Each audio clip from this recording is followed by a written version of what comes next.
काली और गोरी बहू की पहली सालगिरह का लहंगा। आ जाओ बहू, घर के अंदर आओ। तुम्हारा इस घर में बहुत स्वागत है। बहुत प्यारी लग रही है आज मेरी समीक्षा बहू। माँ जी, मुझे तो बहुत ज्यादा थकावट लग रही है। क्या मैं अपने कमरे में थोड़ी देर आराम करने के लिए जा सकती हूँ? अरे हाँ हाँ, क्यों नहीं, बिल्कुल जा सकती हो। चलो, मैं तुम्हारे कमरे तक तुम्हें छोड़ कर आती हूँ। शकुंतला ऐसा कहने के बाद अपनी गोरी बहू को उसका कमरा दिखाने के लिए उसे ले जाती है, लेकिन वहीं पर उसकी काली बहू खड़ी रह जाती है और उसके ऊपर उसका जरा भी ध्यान नहीं जाता। तुम यहाँ क्यों खड़ी हो? चलो घर के अंदर आओ, मैं तुम्हें तुम्हारा कमरा दिखा देता हूँ। अविनाश श्रेया से बहुत प्यार करता था और उसे अपने भाई वीरेन के साथ अरेंज मैरिज में अपनी लव मैरिज भी की थी। दोनों भाइयों की शादी एक ही दिन एक ही साथ हुई, लेकिन शकुंतला को श्रेया बिल्कुल भी पसंद नहीं थी, क्योंकि वो बहुत ज्यादा काली थी, बहुत ही ज्यादा गरीब घर से भी थी। दूसरी तरफ अविनाश श्रेया को उसके कमरे में लेकर जाता है। पहले ये कमरा मेरा हुआ करता था, लेकिन अब से ये कमरा तुम्हारा भी है। तो बताओ, तुम्हें तुम्हारा कमरा कैसा लगा? बहुत ही सुंदर, बहुत ही प्यारा है। सच में आपका कमरा बहुत खूबसूरत है और मेरे लिए इस कमरे से ज्यादा ये मायने रखता है कि आप मेरी जिंदगी में हो। श्रेया की ऐसी बातें सुनकर अविनाश उसे गले से लगा लेता है। वहीं दूसरी तरफ अगले दिन शकुंतला अपनी गोरी बहू समीक्षा को बुलाती है और कहती है, बहू, आज तुम्हारी पहली रसोई की रस्म है। जो जो तुम्हें पसंद आए वही बना लो। और श्रेया, एक काम करो, समीक्षा को किसी भी चीज की जरूरत पड़ेगी तो तुम उसकी मदद करना। उसे किसी भी चीज की परेशानी नहीं होनी चाहिए। शकुंतला के कहने पर दोनों बहू रसोई में चली जाती हैं, जहां समीक्षा को कुछ भी बनाना नहीं आता था और वो श्रेया से कहती है, मुझे तो कुछ भी बनाना नहीं आता, मैं क्या ही बनाऊंगी। एक काम करो, तुम ही मेरे बदले कुछ बना दो जो इन लोगों को पसंद आ जाए। हाँ हाँ, क्यों नहीं, मुझे तो बहुत अच्छा लगेगा जब सभी लोग मेरे हाथों का बना हुआ खाएंगे। समीक्षा वहीं बैठकर फोन चलाती रहती है, तो बेचारी श्रेया बहुत मेहनत से सभी के लिए बहुत प्यार से खाना बनाती है और टेबल पर लगा देती है, जिसके बाद सभी लोग वहां आकर श्रेया के बने हाथों का खाना खाते हैं। अरे, ये खाना तो सच में बहुत ही लाजवाब है और टेस्टी भी बना है। अरे समीक्षा, तुम्हारे हाथों में तो सच में जादू है, जादू। शकुंतला को इसके बारे में जरा भी अंदाजा नहीं था कि वो खाना उसकी समीक्षा ने नहीं बनाया है, बल्कि वो खाना तो श्रेया ने बनाया होता है। माँ जी, मेरी पहली रसोई की रस्म थी, अब अच्छा खाना नहीं बनाती तो फिर आप लोगों को बुरा लगता। मैंने बहुत मेहनत से ये खाना बनाया है आप सभी के लिए, सो एंजॉय योर फूड। यहाँ समीक्षा भी झूठ बोलकर सारी तारीफ खुद ही ले जाती है, लेकिन अविनाश को समझ आ जाता है कि ये स्वाद उसी की पत्नी श्रेया के हाथों का है। बेचारी श्रेया भी चुपचाप खड़ी रह जाती है। सबके खाने के बाद सबके झूठे बर्तन भी श्रेया ही धोती है। सारे काम करने के बाद जब वो अपने कमरे में जाती है तो अविनाश उससे पूछता है, खाना तुमने बनाया था ना? झूठ मत कहना, तुम्हारे हाथों का खाना मैंने खाया है और मुझे तुम्हारे हाथों का स्वाद बहुत अच्छे से पता है। तुमने वहां क्यों नहीं बोला कि खाना तुमने बनाया है? क्या फर्क पड़ता है कि तारीफ समीक्षा की हुई है? अरे खाना सबने पेट भर के खाया, मेरे लिए तो यही बहुत है और मुझे कुछ नहीं चाहिए। अविनाश को अपनी पत्नी की अच्छाई पर बहुत गर्व था और वो इसी के चलते उसे बहुत ज्यादा प्यार करता था, लेकिन घर में बाकी सब लोग उसके कालेपन की वजह से उसे किसी भी चीज में नहीं पूछते थे। यहाँ तक कि शकुंतला को अगर शादी पार्टियों में जाना होता था तो वो अपनी गोरी बहू को ही लेकर जाती थी और बेचारी श्रेया को घर के कामों में छोड़ दिया करती थी। धीरे धीरे पूरा 1 साल हो जाता है और दोनों बहू की शादी की सालगिरह आने वाली होती है। उसकी तैयारी में समीक्षा बहुत पहले से ही लग जाती है। वीरेन, हमारी शादी की पहली सालगिरह है और मैं चाहती हूँ कि ये फंक्शन बहुत बड़ा हो। इस पार्टी में अमीर लोग बहुत सारे आने चाहिए जिन्हें हम जानते हैं और पार्टी में कोई कसर नहीं होनी चाहिए। जान, जैसा तुम कहोगी बिल्कुल वैसा ही होगा। तुम जो कहोगी मैं वैसा ही करूंगा और ये पार्टी यादगार रहेगी। वैसे तुम क्या पहनने वाली हो अपनी सालगिरह पर? मैंने कुछ खास सोचा नहीं है, लेकिन मैं सोच रही थी क्यों ना मैं अपनी सालगिरह पर मनीष मल्होत्रा का लहंगा पहनूं। क्या बात है, क्या टेस्ट है तुम्हारा। मनीष मल्होत्रा का लहंगा? कोई नहीं मेरी जान, मैं तुम्हारे लिए मनीष मल्होत्रा का लहंगा भी लेकर आऊंगा। वीरेन समीक्षा को मनीष मल्होत्रा का लहंगा लाने के लिए वादा कर देता है। कुछ ही दिनों में वो मनीष मल्होत्रा का सबसे सुंदर और प्यारा लहंगा लाकर उसे देता है। समीक्षा को वो लहंगा बहुत प्यारा लगता है, जिसके चलते वो श्रेया को चिढ़ाने के लिए उसे दिखाने के लिए लेकर जाती है। देख रही हो कितना सुंदर लहंगा है, एक तो मैं गोरी, ऊपर से मनीष मल्होत्रा का लहंगा, जब मैं पहनूंगी तो बहुत प्यारी लगूंगी। इस सालगिरह पर तो सब लोग मेरा लहंगा ही देखेंगे और मेरी तारीफ करते करते थक जाएंगे। हाँ, तुम्हारा लहंगा तो बहुत प्यारा है, शायद बहुत महंगा होगा। अगर इसका रेट बता दिया ना तो तुम बहुत ज्यादा जलील हो जाओगी। अरे इसे खरीदने की तुम्हारी औकात नहीं है। खैर, अब मैं तुम्हें क्या ही बोलूं। चलो मैं जाती हूँ, मुझे और भी तैयारियां करनी है। 2 दिन बाद मेरी सालगिरह है। समीक्षा का लहंगा देखकर श्रेया को भी लहंगा पहनने का मन होता है, जिसके चलते वो अविनाश से लहंगे खरीदने के लिए कहती है। लेकिन उस समय अविनाश का बजट बहुत ज्यादा खराब चल रहा होता है, तो वो उससे कहता है, मेरी जान, तुम्हें लहंगा खरीदने की क्या जरूरत है? तुम पहले ही बहुत सुंदर हो, और वैसे तुम्हारे पास इतना अच्छा टैलेंट है कि तुम कुछ भी बना सकती हो। भूल गई क्या, जो चीज खुद के हाथों में बनकर पहनने में मजा आता है वो खरीदने में नहीं। तुम अपने टैलेंट का इस्तेमाल करो और खुद से लहंगा बनाकर पहनो। मैं जानता हूँ तुम ये कर सकती हो। अविनाश के कहने पर श्रेया के मन में अपना लहंगा खुद बनाने की इच्छा उग्र हो जाती है, जिसके बाद वो कम पैसों से बाजार से कपड़ा और लहंगा बनाने का सामान ले आती है और घर पर ही अपने लिए लहंगा बनाती है। समीक्षा सालगिरह पर मनीष मल्होत्रा का लहंगा पहनकर सभी को अपनी अमीरी का रौब झाड़ रही होती है, तो वहीं जब अपने हाथों का बना हुआ लहंगा पहनकर और तैयार होकर श्रेया सभी के सामने आती है तो सब लोग उसे ही देखने लगते हैं। उसने बहुत ही प्यारा और सुंदर लहंगा बनाया होता है, जिसके चलते सभी लोग उसे सालगिरह मुबारक करने के चलते उसकी बहुत तारीफ करते हैं। अरे वाह श्रेया, बहुत प्यारा लहंगा है, तुम पर बहुत जच रहा है। चीज का सही से इस्तेमाल करो तो हर कोई सुंदर लगता है, और तुम सच में बहुत सुंदर लग रही हो इस लहंगे में। ये लहंगा मैंने खुद अपने हाथों से बनाया है। मेरी तारीफ के लिए आपका बहुत बहुत शुक्रिया। श्रेया का लहंगा सबको इतना पसंद आता है कि सभी उसे ऑर्डर दे देते हैं। सच में तुम तो बड़ी ही आर्टिस्ट हो। क्या तुम मेरे लिए भी एक ऐसा लहंगा बना सकती हो जैसा तुमने अपने लिए बनाया है? हाँ, क्यों नहीं, बिल्कुल बनाऊंगी।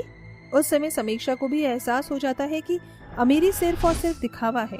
अपनी मेहनत और लगन से इंसान बहुत कुछ कर सकता है, और इसी के चलते उसे अपने किए पर शर्मिंदगी भी होती है, जिसके चलते वो श्रेया से माफी मांगती है। श्रेया, मुझे माफ कर दो, मैंने तुम्हारे साथ बहुत गलत किया। मुझे तुम्हारे साथ ऐसा नहीं करना चाहिए था। मैंने तुम्हें बहुत ताने दिए। हाँ बहू, सबसे पहले माफी तो मुझे मांगनी चाहिए। मुझे तुम्हारे साथ इस तरह का बर्ताव नहीं करना चाहिए था। मुझे माफ कर दो बहू। आप दोनों को ये समझ आ गया, मेरे लिए इतना ही काफी है। और फिर गोरे काले में कोई फर्क नहीं होता। माँ जी, हर कोई अपने लिए खूबसूरत है। उस दिन के बाद से समीक्षा और शकुंतला श्रेया के साथ अच्छे से रहने लगते हैं, और इसी के चलते श्रेया अपना एक बहुत प्यारा बुटीक खोलती है और ऑर्डर्स पर सभी के लहंगे सिलना शुरू कर देती है, जिसके बाद उसकी जिंदगी खुशी खुशी चलने लगती है। अरे बहू, मैं बाजार से आ गई हूँ। निकिता, वेदिका, पल्लवी, देखो मैं तुम्हारे लिए चूड़ियां लेकर आई हूँ। सास की आवाज पर तीनों बहुएं आ जाती हैं। माँ जी, आप बाजार से आकर थक गई होंगी, पहले पानी पी लीजिए। हाँ बहू, देखो छोटी बहू मेरे लिए पानी लाई है। तुमने कभी मुझे पानी पिलाया जब मैं बाजार से आती थी तो? माँ जी, हमने अपने टाइम पर आपकी बहुत सेवा की है, और अब छोटी बहू कर रही है तो अच्छी बात है। हम क्या पानी नहीं पिलाते थे आपको? माँ जी, अब वो कोई नई बहू नहीं है, हो गया उसे भी 7-8 महीने इस घर में। खैर ये बताइए, आप हमारे लिए क्या लाई हैं?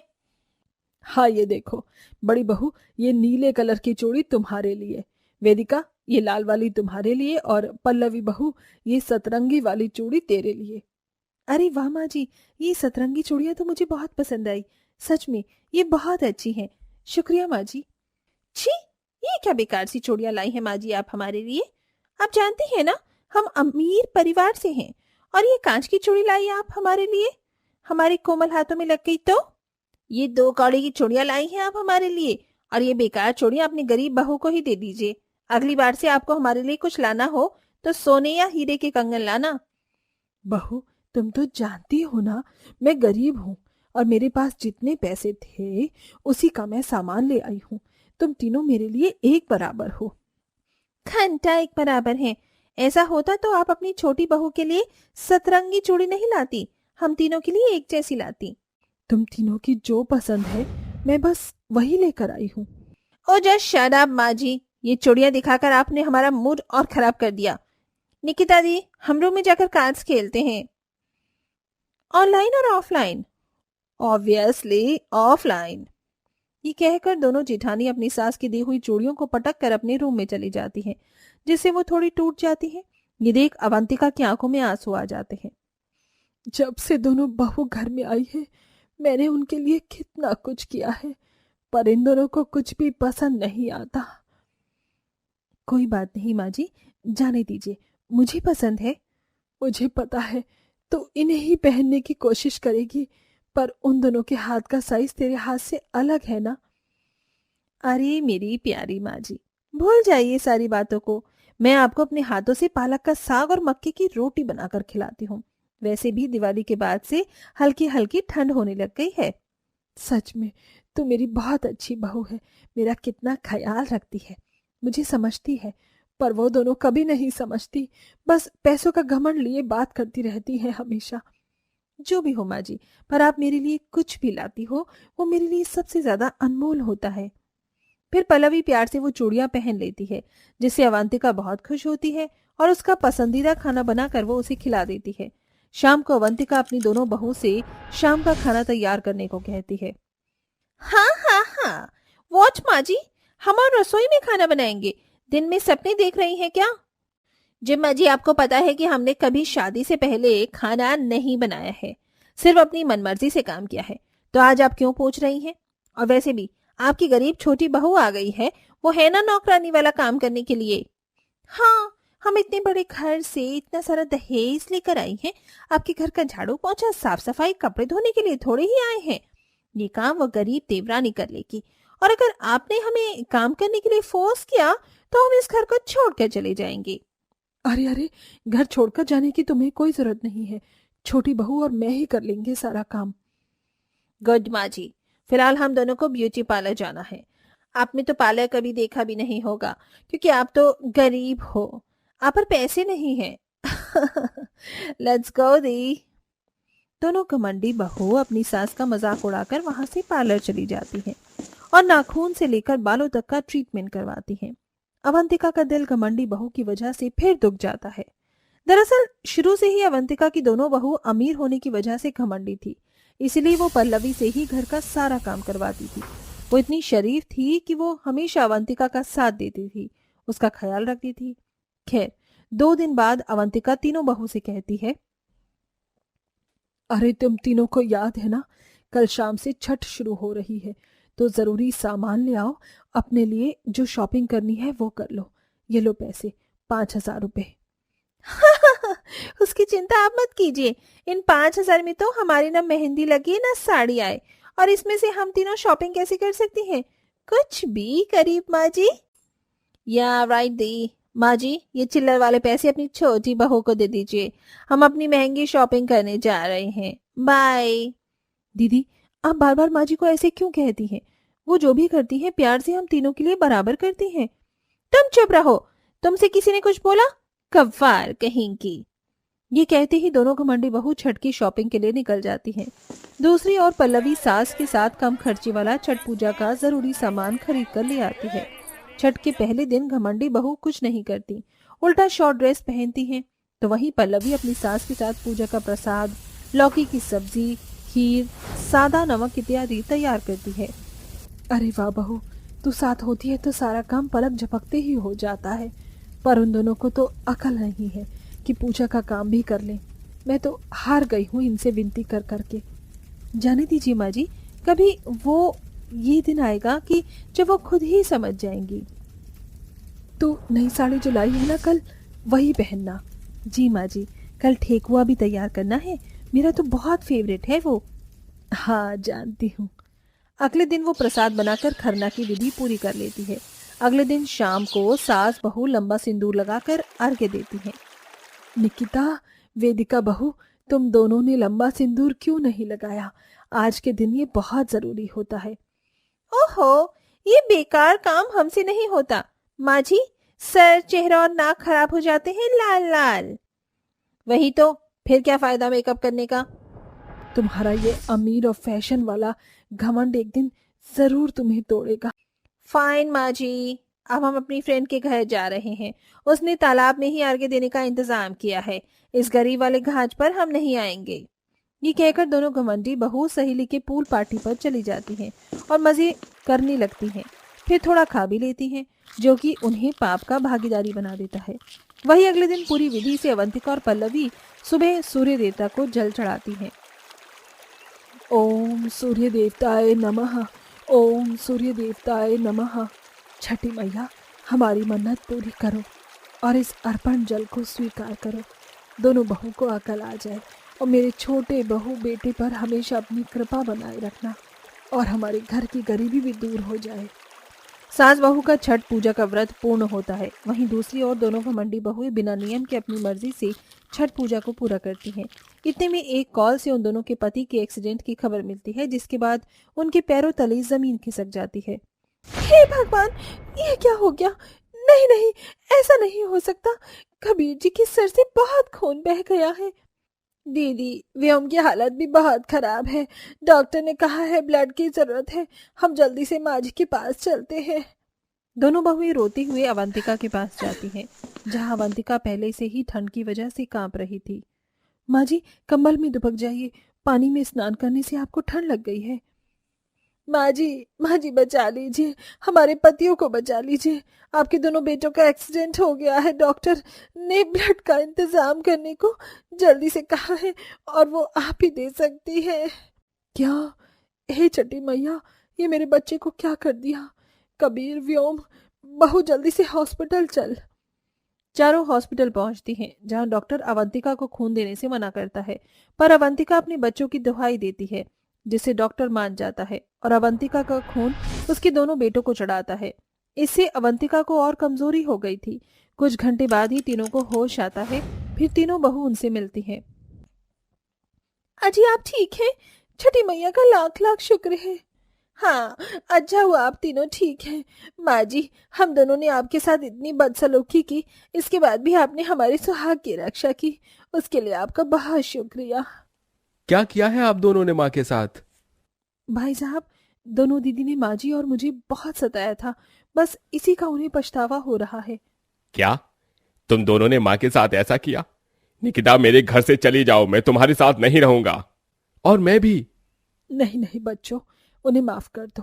मैंने कहा था ना, बहू, एक दिन तुम दोनों का घमंड टूट जाएगा। तुमने अच्छे से मेरे दोनों बेटों का ख्याल रखा होता और छठी माता का नियम से व्रत किया होता तो आज ये दिन नहीं देखना होता। माँ जी, हम दोनों को अकल आ गई है। हमारी आंखों से घमंड की पत्ती उतर गई है। अब हम दोबारा इस रास्ते पर कभी नहीं चलेंगे। हमें माफ कर दीजिए। तुम्हें पछतावा हो गया तो और क्या ही चाहिए। इस तरह दोनों घमंडी बहू अपनी सास और देवरानी से माफी मांगकर उनके साथ प्यार के लम्हे बिताकर खुशी खुशी रहने लगती हैं।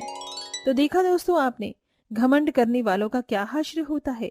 इसीलिए कहते हैं, कभी पैसों का रौब नहीं करना चाहिए।